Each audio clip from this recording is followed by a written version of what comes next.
My name is Fred, and I escaped socialism in Cuba, windsurfing across the ocean for 10 hours. If socialism were that good, do you think all these people were escaping Cuba? Socialism ruins people's life.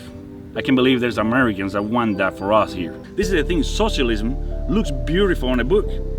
And it might taste even good in the first year or so when you're implementing it, but then things start rotting. So at the beginning, most people were like, okay, let's try something new. We already know that the previous government was trash out and bad, so here we got this Robin Hood giving us things. We hit rock bottom.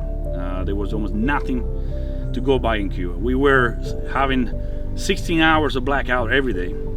So with no electricity, you don't have a fan just to cool off. I mean, think about the summer in Cuba. No propane to cook, no food. An island surrounded by sea, not even salt table we had. And the memory that sticks with me the most is the only thing we had to eat for a month was potato, just plain potato. But there was nothing to cook with. There was nothing to boil that potato with. And this memory scored my brain. My mom breaking down furniture to make fire. We were destroying our own furniture to boil potatoes.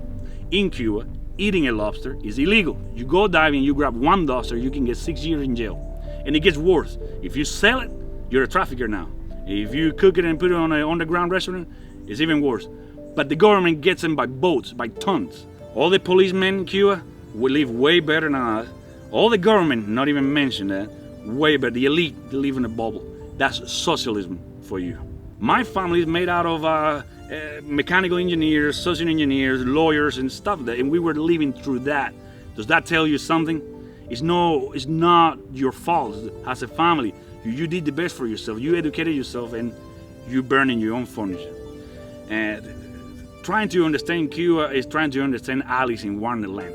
You cannot understand Wonderland because nothing makes sense. One day I got enough, grabbed my windsurfing equipment, went to a very isolated side of the city with a straight shot to the ocean, away from the bay, and I took off. And I remember reaching the conclusion, and this is a messed up part that if you want socialism, you should wonder about this. You should wonder why I reached the conclusion that dying there would be even better than ever be back. I'd reached the conclusion that I would take the decision to put my head under the water and take 3 deep breaths of water, and I would die drowning with a big smile on my face because I knew I was free. This is the first time in my life I was free. The direction I was sailing, the water got filled up with seaweed. Everything what I can see was covered in seaweed. Just a little bit, it only takes a little bit of seaweed wrapped in the fin of the board, on the windsurfing board, to stop you. It's like you just hit a wall. And for whatever distance I could see on the horizon, it was everything covered on seaweed. I had to face the decision, so I don't know what's in front of me other than an ocean of seaweed. My other choice was to head back to where the Coast Guard was. So I went back, and it didn't take an hour and a half, so I guess I was faster, and I saw the Coast Guard. I get picked up at the Coast Guard boat, I get sent back to Cuba, and I get my paperwork from the US Embassy, interest section, and it took me 3 years of processing the case, exchanging mail, going to the capital in Havana and submitting my paperwork. September 2007, I came to US as a political refugee. Keep in mind, this is my first flight ever. I've never been on a plane before, and here I am. By the time the plane is approaching New York City, it is at night already. It's dark. Keep in mind, in Cuba at this time, you can have 16, 13 hours of blackout. And I swear some people joke saying that if you look at Cuba from space, it probably looks like a Christmas tree. You get a blackout here, you get a power up here, power down here, and so on. So seeing that, I was amazing, very impressive. So that very first day in 2007, after landing in New York, my friends took me to this restaurant. And you have to keep in mind, beef is also illegal in Cuba. An eatable item, illegal. And I'm sitting there and I'm having in front of me this maybe 1.5 pound cheeseburger with another humongous side of fries on the side. And I can't avoid, it's a mix of feelings because I'm feeling grateful that I'm here able to eat a piece of meat And at the same time, I feel guilt because people are going to prison for that, and my family can't even eat that. I'm sitting there sending away half of the plate because I can't finish it.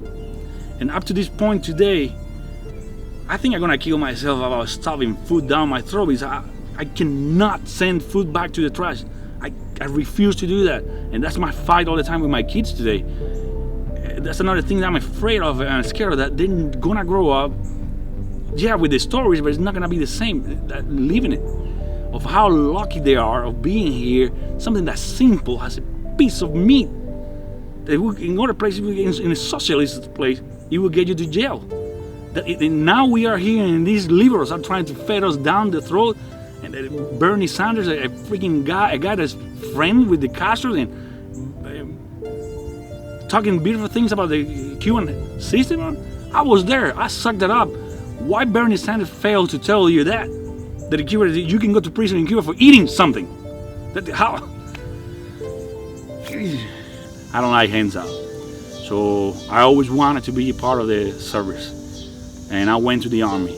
I enlisted in 2010, and I got the opportunity to serve a year in Afghanistan. I owe my life and my kids' life and the future that they can have to this nation, and that's why I went in service, to feel and be able to tell anybody that can challenge that around me that I earned it. Nobody gave me anything. I earned it. I earned my right to vote, I earned my right to speak, and I earned my right to tell you right now why socialism sucks.